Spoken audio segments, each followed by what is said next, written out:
जोहार दोस्तों, आप सभी को आपका अपना चैनल नाग पूर्णिमा फाउंडेशन में स्वागत है।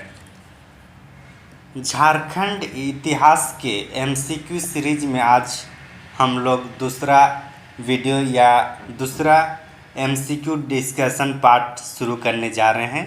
शुरू करने से पहले अगर आप जेपीएससी, जेएसएससी या सीडीपीओ, जेटेट से संबंधित तैयारी करना चाहते हैं तो आप हमारे साथ जुड़ सकते हैं। हम लोग ऑफलाइन और ऑनलाइन दोनों माध्यम में आपके सहयोग के लिए तत्पर हैं। तो चलिए सेशन को आगे बढ़ाते हैं। अगर आप लोग पहले वाले पार्ट अगर नहीं देखे तो उसे ज़रूर एक बार देखिएगा, क्योंकि आज का जो पार्ट है हम लोग 38 तक जो क्वेश्चन था पहले पार्ट में डिस्कशन कराई गई है। आज हम लोग 39 के से शुरू करेंगे। तो चलिए 39वां प्रश्न क्या है। इस शासक ने, मतलब एक शासक के बारे में हम लोग को बताना है कि इस शासक ने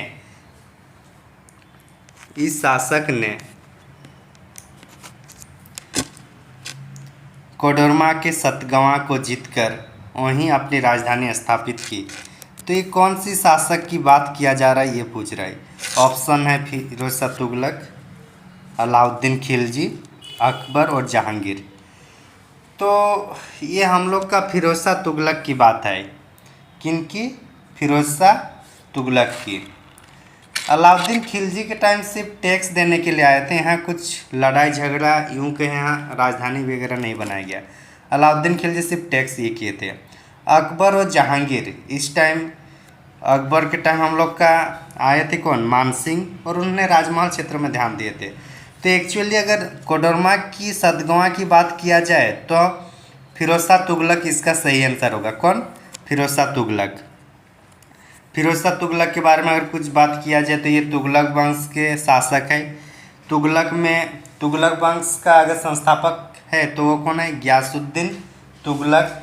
उसके बाद मोहम्मद बिन तुगलक, और उसके बाद फिर हम लोग का फिरोज शाह तुगलक आते हैं। फिरोज शाह तुगलक ने पहले ऐसे शासक है जिन्होंने कल्याणकारी कार्य के लिए काम किए थे। इन्होंने रोजगार दफ्तर भी बनाए थे, जो हालांकि आज की सरकार में, चाहे सेंट्रल गवर्नमेंट हो या राज्य सरकार की, सबको अलग से एक टाइप से जो मतलब कार्मिक विभाग होता है उसी टाइप से उन्होंने रोजगार देने के लिए अलग से एक बनाए थे। तो ये तुगलक वंश के बारे में कुछ जानकारी है। आगे चलते फिर जहांगीर, ये सब के बारे में आगे और चर्चा करना होगा। 40वां प्रश्न है कि पोरहाट के राजा कौन थे जिन्होंने अकबर की अधीनता स्वीकार की थी। ऑप्शन है भागवत राय, अनंत राय, रंजीत सिंह और दुर्जन साल। अगर मान के चलिए आपको इसका एग्जैक्ट नॉलेज नहीं है कि आखिर वो राजा कौन था, तब भी हम लोग आगे इसको में ऑप्शन ज़रूर देखेंगे, क्योंकि ऑप्शन से भी क्वेश्चन का आंसर, सही आंसर खोजा जा सकता है। ज़रूरी नहीं है कि प्रश्नों को सही से उसका आंसर जानना जरूरी है। तो देखिए भागवत राय और अनंत राय, ये दोनों तो हम लोग को चेरो वंश से संबंधित है। ठीक, तो चेरो वंश से संबंधित है और चेरो वंश के संस्थापक है भागवत राय। तो यहाँ ये सब नहीं होंगे। दुर्जन साल हम लोग का नाग वंश से संबंधित है। तो जाहिर सी बात है जब तीनों नहीं हैं तो जो चौथा हम लोग को जो बच रहा है रंजीत सिंह, तो रंजीत सिंह कौन होंगे? अकबर की अधीनता स्वीकार की थी। इसी को एलिमिनेशन मेथड भी कहा जाता है। और जो एलिमिनेशन मेथड से जो आंसर आता है वो 100% एक्यूरेसी देता है, बशर्ते एलिमिनेट सही से होना चाहिए।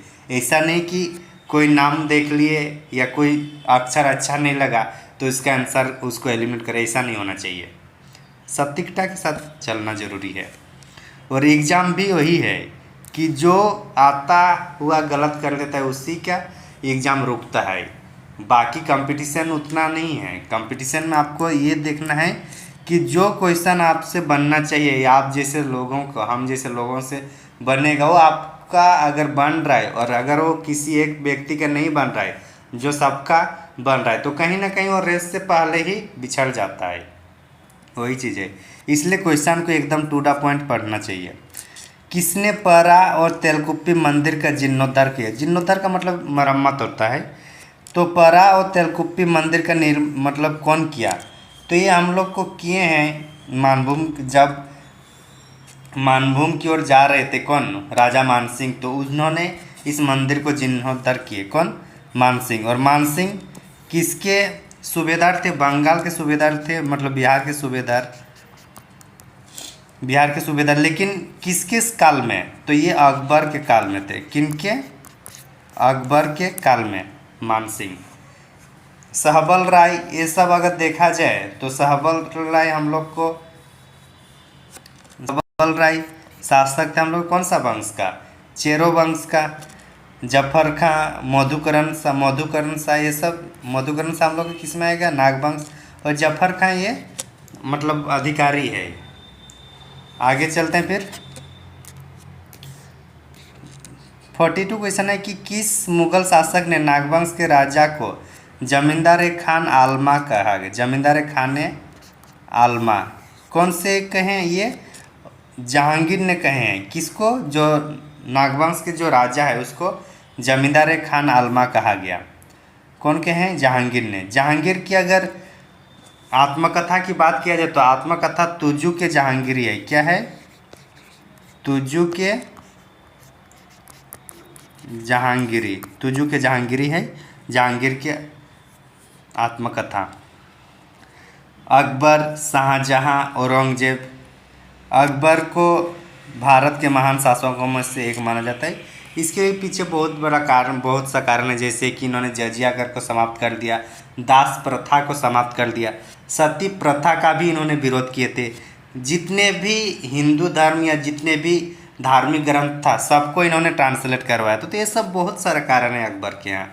शाहजहां के टाइम में, इसलिए अकबर के जो काल है इसको साहित्यों का स्वर्ण युग कहा जाता है। अकबर के काल को शाहजहां ने ताजमहल बनवाए, लाल किला बनवाए, तो इसलिए शाहजहां के काल को जो स्थापत्य कला का स्वर्णकाल कहा जाता है शाहजहां। और जहांगीर वाला जो है चित्रकला के स्वर्णकाल माना जाता है। औरंगजेब के आते आते क्या हुआ कि जो सम्राट था उसमें धन संपदा में कमी आई, तो इसके कारण फिर धन संपदा नहीं हुआ, तो इसने अंततः संगीत को भी मना कर दिया कि जो राजमहल में है संगीत होता है वो संगीत भी नहीं होगा। इसका कारण एक था कि उन लोग को पैसा नहीं दे पाना, ये भी एक कारण था। तो ये सब इसलिए इसको जिंदा पीर भी कहा गया। औरंगजेब को जिंदा पीर भी कहा जाता है। आगे चलते हैं फिर। अच्छा, थोड़ा मतलब 10-15 मिनट अगर एक्स्ट्रा होगा तो ये मान के चलिए कि आप ही लोग का रिवीजन होगा, आपकी समय इससे ज़्यादा नहीं जाएगा। 43 प्रश्न क्या है? परकोटा तथा महल वाले नगर का नाम अकबर नगर किसने किया? तो अकबर नगर कौन करेगा? जो अकबर के रिप्रेजेंट कर रहे थे इस क्षेत्र में। तो इस क्षेत्र में रिप्रेजेंट कौन कर रहे थे? मानसिंह। मानसिंह को बिहार का सूबेदार कब बनाया गया? 1589 को। 1589 को बिहार बंगाल का सूबेदार बनाया गया। किसको? मानसिंह को। मानसिंह को। आगे चलते हैं फिर। अच्छा, इसमें ये भी देख लेते हैं कि जो शाहबाज खां हैं, ये जो शाहबाज खां हैं ये सेनापति थे अकबर के। अकबर के सेनापति का नाम भी शाहबाज था और एक मानसिंह। तो मानसिंह को बंगाल वाला क्षेत्र दिया गया। तो अफजल खां जो है, अफजल खां हम लोग का जहांगीर के सेनापति थे। तो मानसिंह और शाहबाज दोनों अकबर के सेनापति हुए और अफजल खां जो था ये जहांगीर के। लेकिन बंगाल में या फिर अकबर नगर किसने बनवाया? तो होगा मानसिंह। आगे चलते फिर। जहांगीर ने दुर्जन साल को कैद करके कहाँ और कितने वर्ष के लिए रखा था? तो एक्चुअली क्या है कि टैक्स लगा दिया था। जहांगीर ने टैक्स लगाया, नागवंशी शासक दुर्जन शाह ने टैक्स देने मना कर दिया। जहांगीर को आया गुस्सा, उनको बोलो जाओ इनको लेकर आओ। तो जहांगीर ने किसको भेजता है? इब्राहिम खां को। इब्राहिम खां को। इब्राहिम खां 1615 में पहुंच जाते हैं। कहाँ? दुर्जन साल के वहाँ। फिर इसको पकड़ के ले जाते हैं। किसको? दुर्जन साल को। कहाँ ले गया? फिर जहांगीर के पास। जहांगीर ने बोला इसको ग्वालियर का किला भेज दिया जाए और 12 साल तक वहीं पे रखा जाए। तो कितने साल तक रहे हैं? 12 साल। ये अच्छी बात है कि उस टाइम हीरा के व्यापारी आ गए, नहीं तो इसका टाइम पीरियड आगे भी हो जाता। लेकिन जैसे हीरा के व्यापारी आ जाते हैं तो उसमें कन्फ्यूजन हुआ था जहांगीर को कि कौन सा रियल हीरा है या नहीं। और इसके लिए कौन है? जमींदार खान आलमा, हम उन लोग के ये में था क्या कब्जे में, तो उनको बुलाया गया। मतलब किसको? दुर्जन साल को, और उसने फिर बता दिया कि ये ओरिजिनल हीरा है। और इसी से फिर जहांगीर खुश हुआ और बोला जाओ अपना क्षेत्र। और उसी टाइम दुर्जन साल से दुर्जन शाह की उपाधि भी इन्होंने दिया। और टोटल लेकिन बोला जा तो रहे हो लेकिन ऐसे चुपचाप मत जाओ, पैसे देते हुए जाओ। तो इसलिए 6,000 रुपया वार्षिक कर भी देना था जहांगीर को। तो ये पूरा कहानी है जहांगीर और दुर्जन साल की। ग्वालियर का किला कहाँ पे है? MP में, मध्य प्रदेश में, मानसिंह के वहीं पे है। आगे चलते हैं। जहांगीर ने 4,000 मनसबदारी और फातजंग की उपाधि को किसे दी? जफर खां, मानसिंह, अफजल खां और इब्राहिम खां। देखिए जाहिर सी बात है मानसिंह नहीं है, क्योंकि मानसिंह किसके टाइम है? मानसिंह तो हम लोग का अकबर के टाइम है, तो यहाँ होगा नहीं। दूसरा है अफजल खां। अफजल खां ये बात सही है कि जहांगीर के टाइम में ही है, लेकिन इसको नहीं दिया गया। इब्राहिम खां एक है, इब्राहिम खां, और उसके बाद जफर खां। एक्चुअली जहांगीर ने इसको क्या नाम हम लोग का? दुर्जन साल या दुर्जन शाह। दुर्जन शाह को सबसे पहले पकड़ने के लिए जहांगीर ने किसको भेजा था? जफर खां को, लेकिन किसी कारण पर इसकी मृत्यु हो जाती है, तो सेकेंड बार में इब्राहिम खां को भेजा जाता है। तो इब्राहिम खान ने इसको पकड़ के लाते हैं, और कहाँ से? हीरों के खानों का मालिक को पकड़ के ला रहे। कोई छोटा मोटा काम नहीं है। तो जब इतने बड़े आदमी को पकड़ के लाएगा जहाँ पे जहांगीर की फ़ायदा ही फ़ायदा रहेगा, तो क्या उसको उसके लिए तो रिवार्ड भी तो देना होगा ना। तो इसी क्रम में जहांगीर ने इब्राहिम खां को 4,000 की मनसबदारी और फातजंग की उपाधि दी थी। किनको? इब्राहिम खां को। कहानी ये है। आगे चलते हैं फिर। आप लोग कमेंट करके ज़रूर बताइएगा कि कहानी में ज़्यादा टाइम तो नहीं लग रहा है, होने से अगले बार से इतना कहानी हम लोग नहीं चलवाएंगे। किस मुगल शासक ने दुर्जन साल को शाह की उपाधि दी थी? ये अभी हम लोग कवर हो गया, किसका है? जहांगीर का है। जहांगीर ने इसके न्याय की जंजीर इसी के काल में कहा जाता है। जहांगीर की बात किया जाए तो सलीम इसी का नाम है। सलीम अनारकली जो है, इन्हीं की दोनों की कहानी है, सलीम।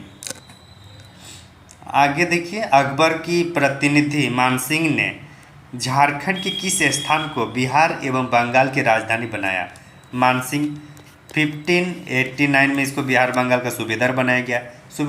तो इसके पास ठीक ठाक पावर है। अच्छा, मुगल शासकों में सबसे ज़्यादा मनसबदारी अगर किसी हिंदू को मिला है तो सिर्फ और सिर्फ मानसिंह है। 5,000 मनसबदारी इनको मिला है। मानसिंह को सबसे ज़्यादा मनसबदारी मिलने वाला अगर कोई हिंदू शासक है तो कौन है? वो मानसिंह है। क्वेश्चन पूछा जाता है कभी कभी।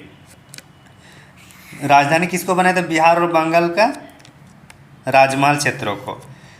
ठीक, आगे चलते हैं फिर। मानसिंह हो गया, राजमहल हो गया। अच्छा, राजमहल जो राजधानी है ये कब बना है? राजधानी बनाया गया है 1592 को।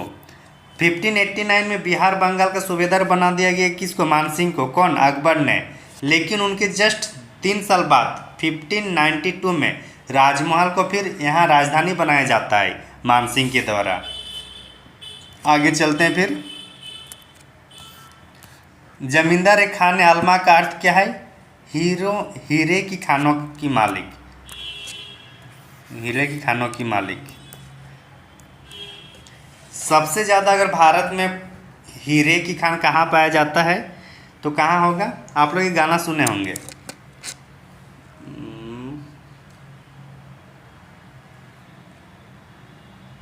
पन्ना की तमन्ना है कि हीरा मुझे मिल जाए, कुछ इस टाइप से गाना है, उसमें देखिएगा। तो पन्ना क्या जगह का नाम है, कहाँ पे? मध्य प्रदेश। वहाँ पे सबसे ज़्यादा हीरा मिलता है। तो ये जो सॉन्ग है ना, ये गाना कहीं ना कहीं वो दोनों का आराम से रिलेट कर पा रहा है। आगे चलिए, ये सही है आंसर 48 का डी।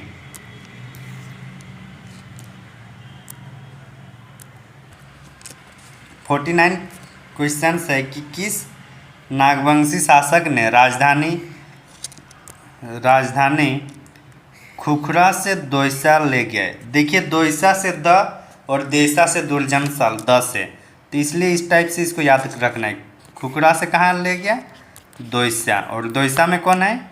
द से दुर्जन साल, तो ये कौन होगा? इसका आंसर बी होगा। बाकी अगर देखा जाए तो प्रताप राय प्रताप राय ने राजधानी परिवर्तन किया था सुत्याम्बे से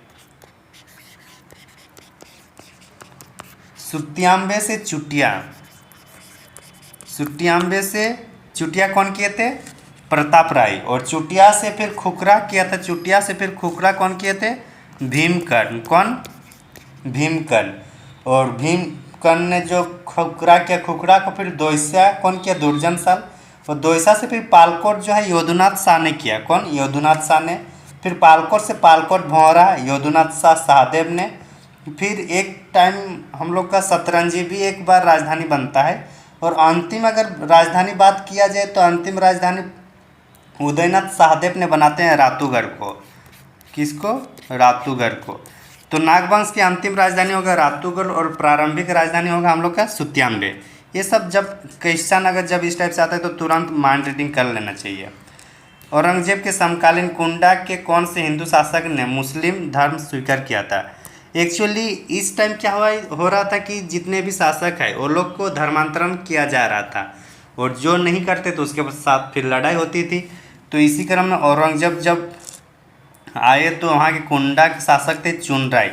चुनराय ने औरंगजेब से डर कर कौन सा स्वीकार कर लेता है? मुस्लिम धर्म। अब चूंकि चेरो के जो इस टाइम मेदिनी राय थे इसी टाइम, तो मेदिनी राय ने कहा उनके भाई को, चुनराय के भाई को, सुरवर राय को, कि देखो यहाँ हम लोग के यहाँ धर्म स्वीकार कर लिया। कौन? चुनराय ने, मुस्लिम धर्म। तो मेदिनी राय के इशारे पर सुरवर राय ने चुना राय को फिर मार देता है, और फिर सुरवर राय शासक बन जाते। कहाँ की? कुंडा के। तो बोलेगा कि किसने मुस्लिम धर्म स्वीकार किया? तो कौन होगा? चुनराय। लेकिन चुनराय को मारा किसने? सुरवर राय ने। और मारने के लिए कौन इशारा किया? मेदिनी राय ने। तो ये पूरा कहानी जब कॉन्सेप्ट को समझ में आ जाएगा तो हम लोग के लिए प्रश्न बहुत ही ईजी हो जाएगा, इसलिए कहानी समझना जरूरी है। खुर्रम ने किस मुगल सूबेदार को युद्ध में मारकर राजमहल पर अधिकार कर लिया था? खुर्रम थोड़ा उस टाइप से शहजादे थे कि मतलब बात बात पे नाराज हो जाते थे, अपने बाप से कम नहीं थे खुर्रम। अच्छा, खुर्रम का नाम क्या है? अभी इसका कौन से शासक को खुर्रम कहा गया है? मतलब बचपन का नाम खुर्रम है, लेकिन वो जब शासक बना तो उसका नाम कुछ और है। तो ये शासक का नाम जरूर कमेंट करके बताइएगा। वैसे आप लोग कमेंट तो करते नहीं, फिर भी उम्मीद करता हूँ कि आप लोग कमेंट जरूर कीजिएगा। तो इन्होंने इब्राहिम खां को परास्त किया। किनको? इब्राहिम खां को। और इब्राहिम खां को परास्त किया मतलब इब्राहिम खां किसका है? जहांगीर के सूबेदार है। तो यहाँ से तो आपको कुल्लू मिल गया कि खुर्रम का नाम क्या होना चाहिए। फिर आगे काम आप लोग जरूर कीजिएगा। कुल्लू आप लोग को मिल गया कि खुर्रम कौन हो सकता है। आगे चलते हैं। 52 क्वेश्चन है कि राजमहल से ढाका परिवर्तन, जब राजमहल से ढाका परिवर्तन किया गया, उस टाइम राजधानी परिवर्तन किया गया, तो उस टाइम शासक कौन थे? ये पूछा जा रहा है इसमें। सॉरी। तो ये जब राजधानी परिवर्तन किया गया, राजधानी बनाया गया था 1952 को। और परिवर्तन किसके टाइम में हो रहा था? ये औरंगजेब के टाइम में। कहाँ से कहाँ राजधानी परिवर्तन हो रहा है? हम लोग का राजमहल से ढाका चला जाता है। राजमहल से ढाका राजधानी परिवर्तन होता है। आगे चलते हैं फिर।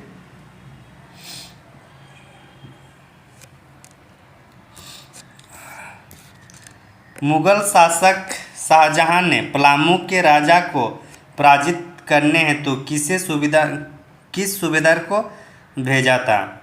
शाहजहां ने पलामू के राजा को पराजित करने के लिए शाहजहां से शाइस्ता का।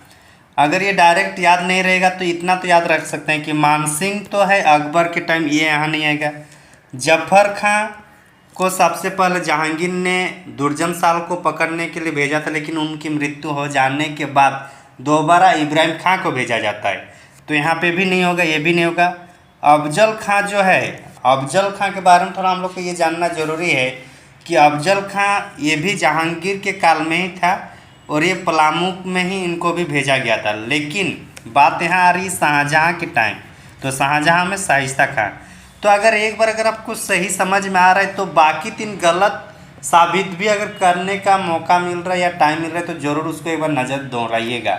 इससे क्या होगा, आपका एक्यूरेसी 100% हो जाएगा। मान के चले शाइस्ता खां हम लोग का आंसर पता है, फिर भी तुरंत मान सिंह, जफर खां और अजमल खां के बाद तुरंत 2 सेकेंड लगता है माइंड रीडिंग करने में, तुरंत वहाँ से अटैक कर लेना है कि किस किस के लोग शासन हैं। आगे चलते हैं। निम्न में से किस चेरो राजा की मृत्यु मुगलों द्वारा दिल्ली में शेर के आक्रमण के कारण, आखिर ये ज़्यादा बल दिखा रहा था कौन, सहबल राय। जहांगीर का दिमाग फेर गया, बोले बहुत ज़्यादा बल सारे हो जा रहे, आओ हमारे यहाँ शेर के साथ आक्रमण करो। तो जहांगीर ने सहबल राय को कहाँ धकेल दिया, शेर के पिंजरे में। फिर शेर के वहाँ भूखे शेर रहेगा तो जाहिर सी बात है मार ही देगा। ये कौन है, सहबल राय। कौन से वंश से संबंधित है, चेरो वंश से संबंधित है। तो ये सब पूरा कहानी याद रख लेना होगा। मेदिनी राय को पलामू के चेरो वंश के स्वर्णकाल माना जाता है और इसी के नाम से, मेदिनी राय के नाम से मेदिनी नगर बनाया गया है इस शहर का। प्रताप राय के बारे में आप लोग ये बताइएगा कि ये पुराना किला बनाया है या नया किला बनाया है, कमेंट करके जरूर बताइएगा। 1-2 कमेंट का तो उम्मीद करता ही हूँ। भगवत राय ये है चेरो वंश के संस्थापक। वो चेरो वंश कौन से वंश को पराजित करके आए हैं, चलो इसको भी आप लोग बता दीजिएगा, 2 बता दीजिएगा इसमें। मेदिनी राय के कहने पर कुंडा के शासक चुनराय की हत्या किसने कर दी, हम लोग पहले डिस्कशन कर चुके हैं। कौन है ये, सुरवर राय। सहबल राय को जहांगीर ने अपने शेरों से मुकाबला किया। दलेल सिंह है हम लोग का, दलेल सिंह किस में है, दलेल सिंह हम लोग का रामगढ़ राज से संबंधित है। मेदिनी राय चेरो वंश से संबंधित है। आगे चलते फिर दलेल सिंह के बारे में कुछ बात कर लेते हैं क्या, चलिए करते हैं। दलेल सिंह को भी एक बार देख लेते हैं। दलेल सिंह कहाँ के हैं, ये रामगढ़ के। इन्होंने जो राजधानी परिवर्तन किए थे, दलेल सिंह ने जो राजधानी परिवर्तन किए हैं, ये बादाम से रामगढ़, मतलब पहले जो बादाम राजधानी था उसको कहाँ ले गया, रामगढ़ में। कौन, दलेल सिंह ने, दलेल सिंह। और बादाम कौन ले गया था, हेमंत सिंह ने। उर्दा से बादाम, उर्दा से बादाम कौन किए, हेमंत सिंह ने। और दलेल सिंह ने बादाम से रामगढ़ किए हैं। सबसे अंतिम अगर राजधानी रामगढ़ की होगा तो कौन सा है, पद्मा। और सबसे प्रथम अगर राजधानी होगा तो सिसिया। तो ये सब तुरंत माइंड में घुमाते रहना है। ये सब जहाँ एक क्वेश्चन स्टेप से देखें कि नहीं, तुरंत इनका पूरा आगे पीछे राजधानी का भी हम लोग को तुरंत देख लेना है। इससे क्या होगा कि रिवीजन जल्दी होगा, एक्यूरेसी ज़्यादा होगा क्वेश्चन बनाने की। निम्न में से कौन से मंदिरों का निर्माण शाहजहाँ के काल में हुआ था, शाहजहाँ के काल में। तो शाहजहाँ काल में अगर उसको समझना है तो उसके पहले देखिए शाहजहाँ के समकालीन हम लोग के यहाँ शासक कौन थे। तो शाहजहाँ के समकालीन, और ये मदन मोहन मंदिर और राम सीता मंदिर की बात हो रहा है। और दोनों मंदिर है हम लोग का रांची में, रांची में मतलब ये नागवंश होगा। और नागवंश में शाहजहाँ के टाइम पीरियड में कौन थे, तो यहाँ पे रघुनाथ शाह थे। कौन थे, रघुनाथ शाह। तो रघुनाथ शाह के टाइम में ये दोनों बनाया था। और इनडायरेक्टली फिर क्या होगा, शाहजहाँ के शासनकाल में। तो इसलिए आंसर इसका डी हो जाएगा। मदन मोहन मंदिर जो हम लोग का मोराबादी के आसपास है, और राम सीता मंदिर जो हम लोग का चुटिया में है। और चुटिया को राजधानी कौन बनाए थे, अभी हम लोग जस्ट देखे थे, प्रताप राय ने। कौन बनाए थे, प्रताप राय, सुत्याम्बे से। ठीक, आगे चलते फिर। चेरो वंश का स्वर्ण युग मेदिनी राय को कहा जाता है। तुरंत हम लोग देखिए दुर्जन साल के बारे में देख ली, ग्वालियर वाला कहानी है। प्रताप राय के बारे में भी हम लोग देख लिए। और दलेल सिंह हम लोग का रामगढ़ के बारे में भी हम लोग देख लिए हैं। आगे चलते फिर। बागदेव सिंह ने रामगढ़ राज्य की स्थापना किस मुगल शासक के शासनकाल में किया था। बागदेव सिंह ने रामगढ़ राज्य की जो स्थापना किए हैं वो किसके शासनकाल में किए हैं, ये पूछा जा रहा है। तो बागदेव सिंह देखिए, अकबर है, शाहजहाँ है, जहांगीर है और औरंगजेब है। एक्चुअली जो बागदेव सिंह ने जो रामगढ़ राज्य की स्थापना की है, तो ये लगभग 1368 के आसपास बताए जा रहे हैं। तो 1368 की बात करेंगे तो सिर्फ ये मुगल काल में नहीं आएगा, ये फिर दिल्ली सल्तनत में आएगा। एक्चुअली इसको थोड़ा अभी पेंडिंग रखते हैं, कुछ इसको देखना होगा और कुछ काम करना पड़ेगा। अगर ये 1368 है तो फिर हम लोग का मुग़ल काल, ये दिल्ली सल्तनत में आएगा, मुग़ल काल में नहीं आएगा। एक बार क्रॉस चेक करना होगा, ठीक। झारखंड में मुस्लिम प्रवेश का मार्ग प्रशस्त करने का श्रेय किसे जाता है? शेरशाह सूरी को। शेरशाह सूरी झारखंड में प्रवेश, मतलब इन्होंने यहाँ आना जाना करते रहता था। शेरशाह सूरी ने अपने सेनाओं को अभ्यास करने के लिए भी छोटनागपुर क्षेत्रों में बार बार आक्रमण करता था। जैसे एक्सरसाइज होता है ना आजकल कि मालाबार एक्सरसाइज, फिर श्रीलंका के साथ एक्सरसाइज, तो इस टाइप से जो एक्सरसाइज करने के लिए शेरशाह सूरी जहाँ यहाँ मतलब छोटनागपुर के क्षेत्रों को बीच बीच में आक्रमण करते रहता था। और एक काम था यहाँ पे श्याम सुंदर के लिए भी यहाँ पे आक्रमण करते रहते थे शेरशाह सूरी। श्याम सुंदर एक्चुअली कोई इंसान नहीं है, ये सफ़ेद हाथी था। रक्सेल वंश झारखंड में कहाँ अवस्थित है? तो ये हम लोग का पलामू में होगा। पलामू में सबसे पहले रक्सेल वंश आया, उसके बाद चेरो वंश आया। तो आज की इस वीडियो हम लोग इतना ही रखते हैं। आगे आने वाले कल हम लोग चर्चा करेंगे दूसरे और तीसरे पार्ट में, बाकी जो क्वेश्चन बचा रहेगा। आप लोग को डिस्कशन कैसा लगा ज़रूर कमेंट करके बताइएगा, और कमेंट करके ये भी बताइए कि अगर आपके एग्ज़ाम और पॉइंट ऑफ व्यू से अगर और कुछ सुधार करने की ज़रूरत है तो उससे भी ज़रूर कमेंट कीजिएगा, क्योंकि आपके फीडबैक ज़रूरी है हमारे आगे और सीख प्राप्त करने के लिए। और अगर आप नए हैं हमारे चैनल में तो ज़रूर हमारे चैनल को सब्सक्राइब करें और बाकी फ्रेंड सर्कल को भी सर्कुलेट ज़रूर कीजिएगा। थैंक यू फॉर वॉचिंग, धन्यवाद।